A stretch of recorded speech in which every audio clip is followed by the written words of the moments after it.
कहानी वहीं से शुरू होती है जहाँ से पिछली बार खत्म हुई थी।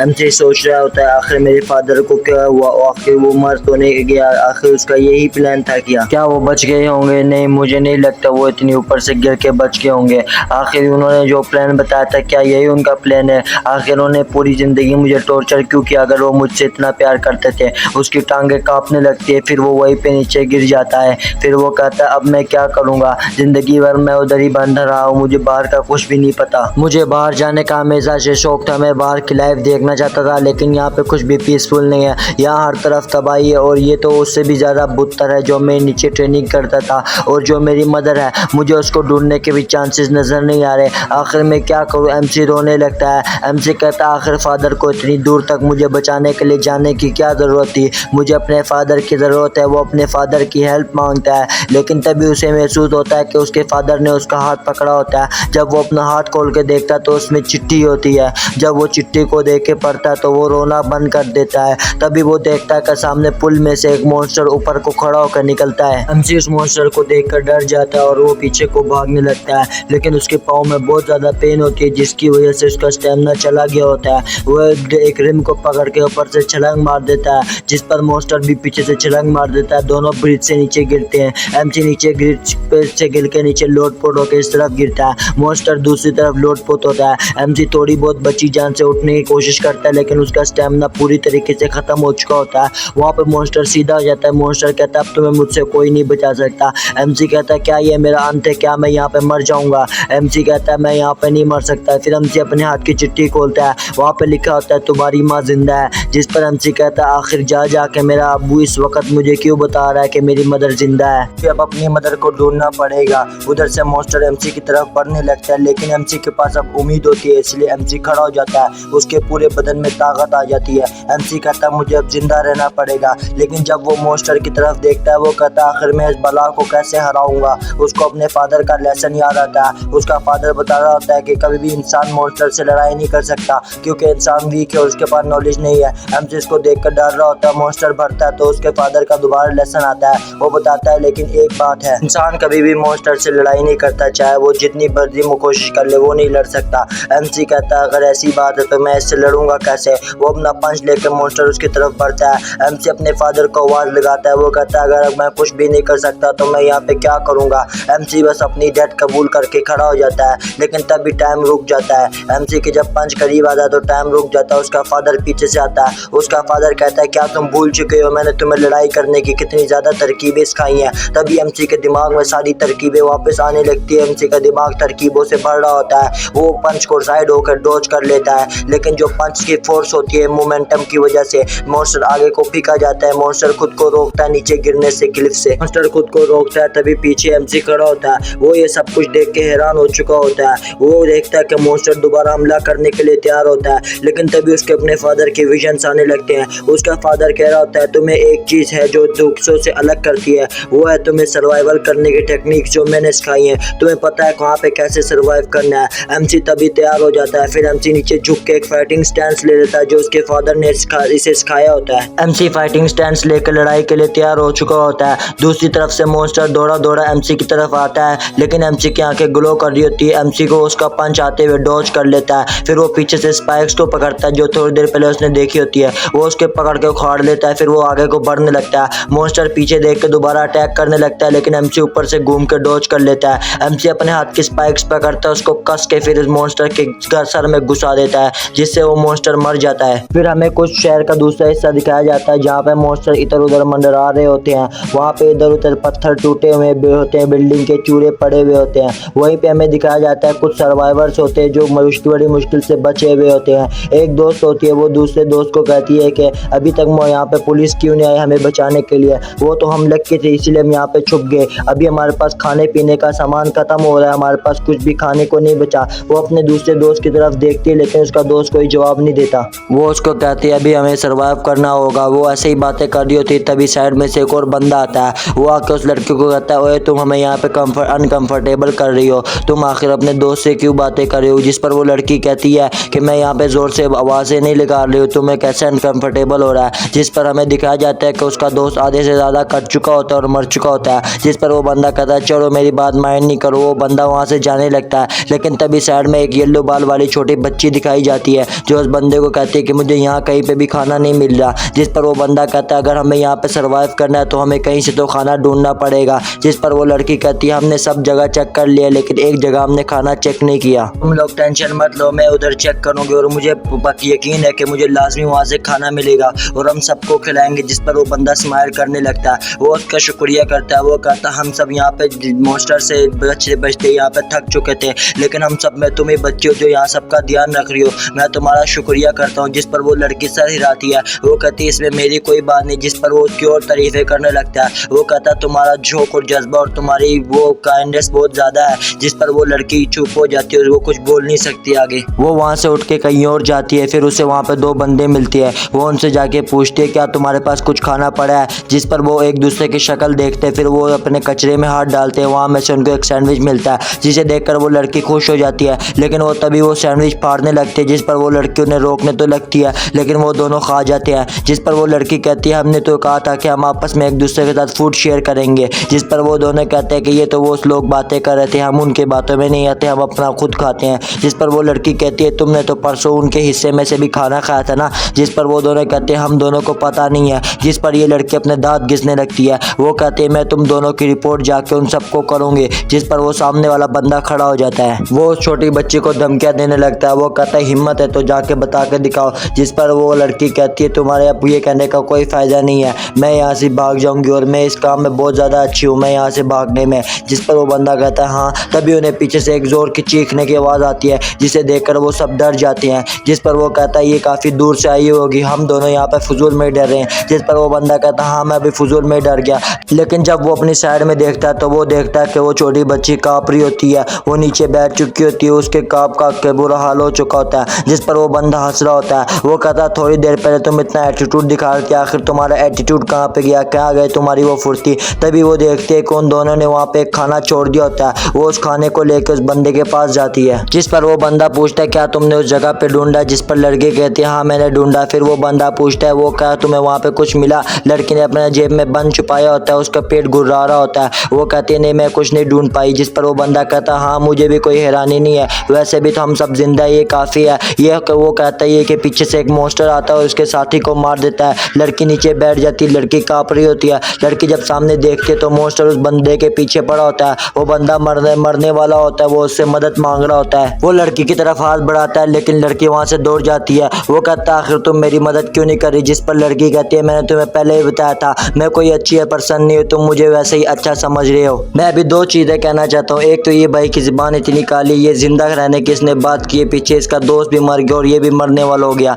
दूसरा ये भाई के साथ मोए मोए हो गया, आखिर इसने एक लड़की के पे भरोसा कर लिया और इसको धोखा मिल गया। इसीलिए कहते हैं देखो गाइस लड़कियों पे भरोसा नहीं करते, आप लोग भी नहीं करना ये गलती। फिर हमें वो कपल दिखाया जाता है जो हमें पहले दिखाया गया होता है। उसमें से लड़की पीछे देख रही होती है, उसका गंजा दोस्त कहता है पीछे नहीं देखो सीधा दौड़ो। तभी उन्हें सामने लड़की दौड़ते हुए नजर आती है। वो छोटी लड़की को देख के कहते हैं चलो हाँ ये अच्छी बात है, ये सामने मॉन्स्टर की तरफ जा रही है, हम इसको अपनी बेट की तरह इस्तेमाल करेंगे। वो लड़की सीधा को जा रही होती है मॉन्स्टर की तरफ, जिस पर पीछे वो कहते हैं देखो ये कितनी बेवकूफ़ है। वो मॉन्स्टर अपनी पूंछ ऊपर से मारने लगता है। वो हमें तो ऐसा लगता है ये लड़की मर जाएगी, लेकिन तभी हमें उस लड़की की आंखें दिखाई जाती है। वो लड़की ऊपर से कूदती है और अपने एक्रोबैटिक स्किल से वहाँ से निकल रही होती है। उसे देखकर वो पीछे दो बंदे भी शॉक हो जाते हैं। वो लड़की वहाँ से बड़े आसानी से निकल जाती है, फिर उन लोगों को वहाँ पे छोड़ के दौड़ जाती है। फिर उस बंदे को याद आता है कि उस लड़की ने इसको बताया होता है कि ये भागने में बहुत स्पेशल है। जिस पर ये कहता है मुझे पता है, इसने ब्लफिंग नहीं किया, ये सच बोल रही थी, इनको क्या पता है, इनके एल लग गए और इनके पीछे मॉन्स्टर खड़ा है। फिर हमें वो लड़की दिखाई जाती है जो एक कोने पे जाके बैठ चुके थे, वो वहाँ पे गिर जाती है। लड़की कहती है चलो मुझे लगता है वो मॉन्स्टर ने मुझे छोड़ दिया होगा।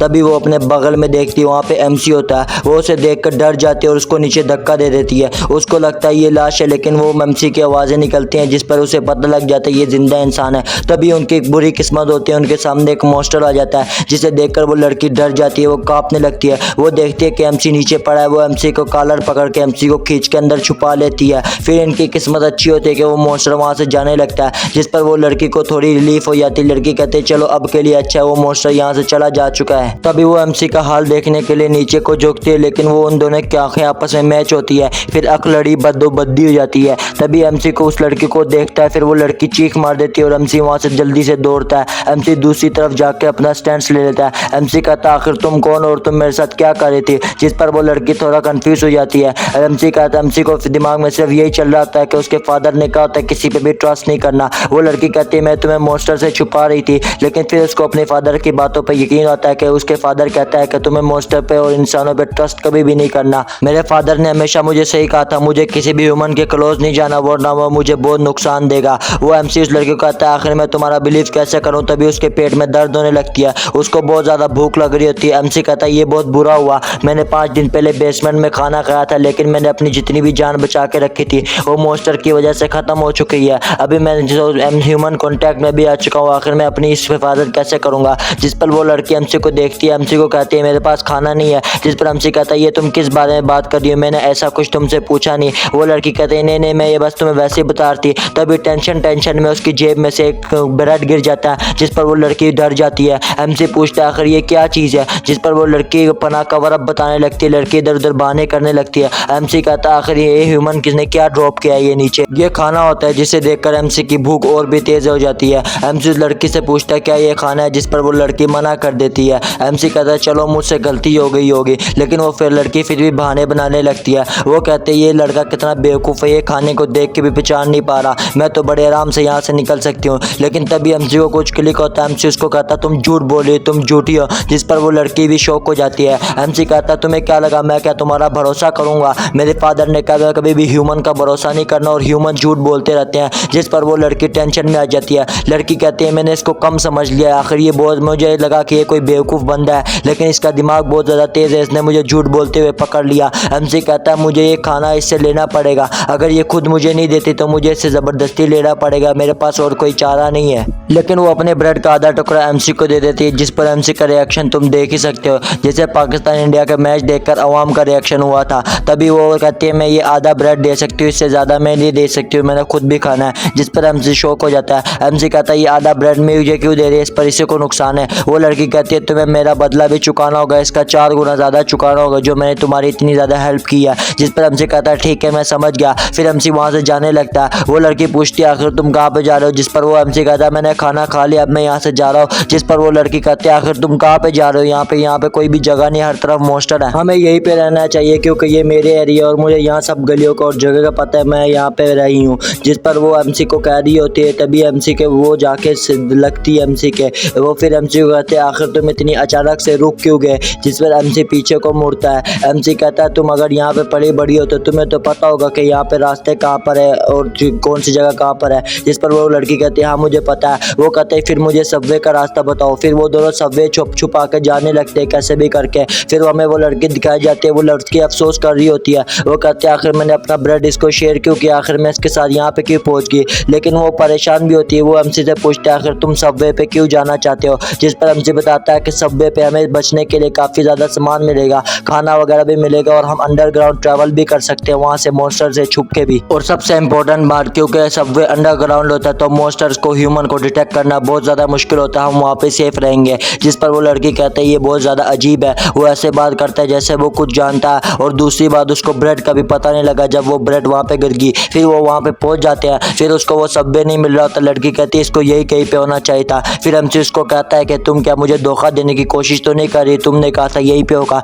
जिस पर वो लड़की गुस्सा हो जाती है। वो कहती है मैं तुम्हें क्यों धोखा दूंगी। वो लड़की फिर कहने लगती है मैं यहाँ पर ढूंढती हूँ, तुम मेरा थोड़ा इंतजार करो। लेकिन तभी उसको एक बंदा डरा देता है। वो साइड में से एक बूढ़ा बंदा आता है। वो कहता तुम यहाँ पे शोर मत करो। जिस पर वो लड़की डर के चीख तो मारती लेकिन मुंह पे हाथ रख के साइलेंट सी चीख मारती है। वो बंदा उनको बताता है कि तुम जो ढूंढ रहे हो वहाँ पे मैं ले जाऊंगा। एमसी पूछता है आखिर तुम कौन हो। जिस पर वो बंदा कहता है ये बुरी बात है बच्चे, हम बाद में अब एक दूसरे का इंट्रोडक्शन करते हैं, तुम मेरे साथ अभी चलो। वो दोनों उसके साथ चलने लगते हैं। वो बताता है कि चलो यार नीचे सबवे है। फिर वो उन्हें टूटी फूटी सी जगह पे लेके जाता है। फिर उन्हें वहाँ पे लिफ्ट मिलती है। वो लिफ्ट से नीचे को जा रहे होते हैं, वहाँ पे बहुत सारे बंदे होते हैं। वो लड़की कहती है आखिर यहाँ पे इतने सारे बंदे की वजह हमें इतने ज़्यादा बंदे आमतौर पर यहाँ पे दिखने को नहीं मिलते। जिस पर वो बूढ़ा बंदा बताने लगता है जब अपोकलिप्स आया तो सब यहाँ पर डर गए, किसी को कुछ भी नहीं मिला, तभी मुझे यहाँ पे रैंडम से ये जगह मिल गई, ये मेरी पूरी किस्मत से मिली है। फिर मैं यहाँ पे आकर छुप गया। अब मैं मेडिसिन ढूंढने के लिए ऊपर आता था तो मैंने तुम्हारी आवाज़ सुन ली, फिर मैं तुम्हें यहाँ ले आया। एमसी वहाँ पे आसपास बंदों को देख रहा होता है। एमसी सोचता है कि मैंने तो अपना बेस बनाने के लिए सोची थी ये सबवे को,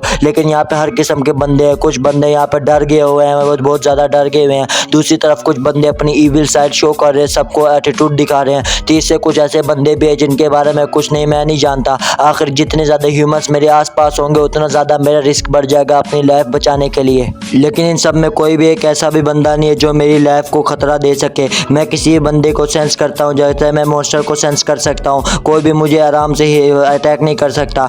मैंने मेरे फादर ने ऑरा भी सिखाया है कैसे लड़ना है। मेरे पास अपने फादर का ऑरा भी है। भाई गाइस, जो मर्जी इसका फादर एकदम बैडएस है। मुझे तो ये लगता है इसका फादर बैडएस है। अगर आपको भी ये लगता है तो कमेंट कर दें। उसके बाद आगे कहानी चलने लगती है। एमसी कहता है लेकिन यहाँ पे अभी कोई भी ऐसा बंदा नहीं जो इसके लिए खतरा हो, क्योंकि मुझे सेंस हो जाता है कोई भी अगर मेरे लिए कोई बुरी थॉट लगता है और अगर कोई मेरा दुश्मन बन भी गया तो मैं उन सबको आसानी से मार सकता हूँ। एमसी की सोच तभी वो बुरा बंदा खास के काट देता है। वो कहता है अभी इंट्रोडक्शन का वक्त है। मेरा नाम है भुवन भोंग, मैं यहाँ पे एक डॉक्टर हूँ और तुम अपने बारे में मुझे बताओ। तभी वो डॉक्टर साहब बताने लगते हैं कि मैं ऊपर मेडिसिन ढूंढने आया था, वहाँ पे तुम दोनों मुझे मिले, अब जल्दी से अपने नाम बताओ। एमसी कुछ नहीं बोलता तो वो लड़की घबराते हुए अपना नाम बता देती है। वो कहती है मेरा नाम हारू है, जिस पर डॉक्टर कहता है हारू ये तो बहुत अच्छा नाम है और तुम्हारे कपड़े देख के मुझे लगता है तुम स्कूल भी जाती थी, वो वाले स्कूल। वो एक स्कूल का नाम लेता है, जिस पर लड़की कहती है तुम्हें मेरे स्कूल का कैसे पता, जिस पर डॉक्टर कहता है स्कूल के करीब ही मेरा हॉस्पिटल था, जिस पर वो लड़की कहती है वहाँ पे तो कोई हॉस्पिटल नहीं था, मुझे तो याद नहीं है। जिस पर वो बंदा दूसरे लड़के एमसी को देखता है, वो एमसी के कपड़े देख के कहता है तुम बहुत ज़्यादा मुश्किलों से गुजरे हुए होगे। एमसी को फिर वो उसका नाम पूछता है, एमसी कहता है मेरा कोई नाम है ही नहीं, मैंने रखा ही नहीं, जिस पर वो परेशान हो जाता है। एमसी कहता है मेरा कभी कोई नाम रखा नहीं गया और ना कुछ नाम से पुकारा है, जिस पर डॉक्टर साहब को लगता है ये मजाक कर और वो हंसने लगता है। वो कहता है मुझे अगली बार बता देना। तभी साइड में से एक बंदा दौड़ता दौड़ता आता है, कहता है डॉक्टर साहब इमरजेंसी, इधर आओ। जिस पर वो उधर जाता है तो उसे एक बंदा जख्मी मिलता है। वो कहता है तुम्हारा खून की कमी हो गई और तुम्हारा खून निकलना बहुत ज़्यादा हो गया है, ये पिछली बार से बहुत ज़्यादा हो गया, अभी हमें सर्जरी करनी पड़ेगी वरना तुम इन्फेक्शन से मर जाओगे। तभी बोंग अपना कोट खोलता है तो उसके पास हर एक सर्जरी का सामान होता है। ये डॉक्टर साहब है, कोई सफाई वाला है जो इस तरह कुछ सामान रखा हुआ है इसने। एमसी कहता है मैंने डॉक्टरों के बारे में पढ़ा हुआ है किताबों में, डॉक्टर वो उन्हें कहते हैं जो पैसे लेते हैं बंदों का इलाज करने के लिए, लेकिन ये एपोकलिप्स से यहाँ बंदा पैसे नहीं दे सकता तो ये डॉक्टर क्या लेगा। एमसी डॉक्टर साहब से पूछता है डॉक्टर साहब आप इसको बचाने का क्या लोगे, जिस पर वो सारे शौक होकर देखने लगते हैं। जिस पर वो बंदे पूछते हैं डॉक्टर साहब क्या लोगे, तो फिर वो डॉक्टर साहब कहता है मैं ऐसे वैसे पैसों के लिए ये काम नहीं करता, मैं इंसानों को बचाने के लिए काम करता हूँ और फिक्र नहीं करो मुझे पैसे नहीं चाहिए। जिस पर वो बंदा डॉक्टर साहब को फरिश्ते की तरह देखता है, उसे गले लगा लेता है और फिर रोने लगता है। एमसी कहता है आखिर ये ह्यूमन इसकी मदद क्यों कर रहा है, मुझे समझ में नहीं आ रही। क्या ये सारे ह्यूमन इसी तरह स्टूपिड होते हैं या इनका कोई ये रवैया होता है आपस में एक दूसरे के साथ। एमसी कोई परेशान हुआ होता है। उसके बाद डॉक्टर उसको कहता है तुम टेंशन मत लो, अगर तुम टेंशन लोगे तो तुम्हारा खून बढ़ जाएगा और तुम्हारी ब्लीडिंग ज्यादा हो जाएगी। तभी वो बंदा कुछ देख के हैरान हो जाता है। वो देखता है कि ये डॉक्टर जानवरों का डॉक्टर होता है। ये इसके साथ मोई मोई हो जाता है। गाइस देखो मोई मोई हो गया। सारे कमेंट्स में एक बार मोई में और रेस्ट इन पीस इस बंदे के लिए लिख दो। उसके बाद डॉक्टर कहता है तुम थोड़ा पीछे हो, इसमें थोड़ा दर्द होगा तुम्हें लेकिन तुम्हारा ऑपरेशन हो जाएगा। वो बंदा घबराने लगता है। वो कहता है रुको एक मिनट रुको। डॉक्टर नहीं रुकता। डॉक्टर कहता है मैं ऐसा नहीं कर सकता। डॉक्टर अपना चाकू तैयार कर लेता है। वो बंदा पूरा घबरा जाता है, उसकी फटके चार हो जाती है। वो कहता है तुम जानवरों के डॉक्टर हो, तुम मेरा इलाज कैसे कर सकते हो।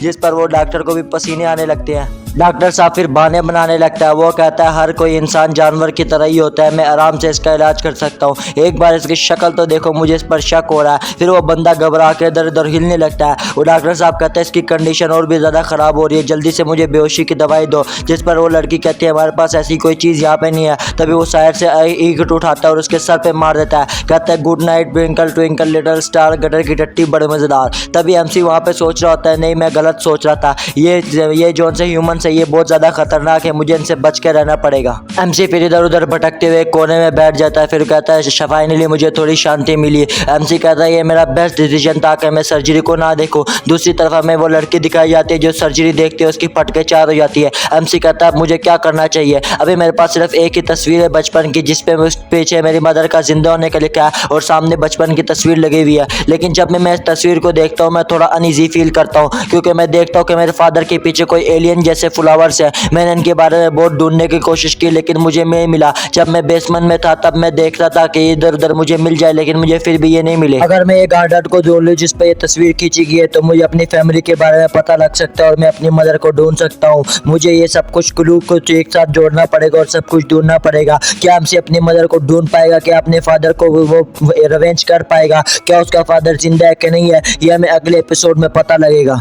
गाइस तुमने सीरीज को जितना सपोर्ट दिखाया है ना, मेरा तो दिल कर रहा है मैं तुम सबका एक चुम्मा ले लूँ। मैं तो तुमसे सिर्फ 150 लाइक मांगे थे और तुमने 250 करवा दिया, वो भी एक दिन के अंदर। तुम्हारे लिए मेरा सलाम है। और मैंने एक और सीरीज डाली है, वो भी तुम चेक करो, बहुत मस्त सीरीज है। मैं गारंटी दे सकता हूँ ऐसी सीरीज तुमने पहले कभी नहीं देखी होगी। इसमें MC प्रीस्ट बन जाता है। और मेरी दूसरी स्कूल वाली सीरीज भी देखो, वो लेफ्ट और राइट साइड में आपको नजर आ रही होंगी। और मैं इसका जल्द से जल्द अगला एपिसोड ले आऊंगा। इस एपिसोड का हम लाइक टारगेट रखते हैं 100 लाइक्स, मुझे पता आप लोग पूरा करवा दोगे। तब तक के लिए बाय बाय। और गाइस हाँ, मुझे ये भी बता दो कि मेरे एक्सप्लेन करने वाला ये तरीका सही है, मैं थोड़ी फनी बातें भी बीच में कर देता हूँ, या फिर कोई बोरिंग से एक्सप्लेनेशन करूँ? कमेंट्स में लाजमी बताना।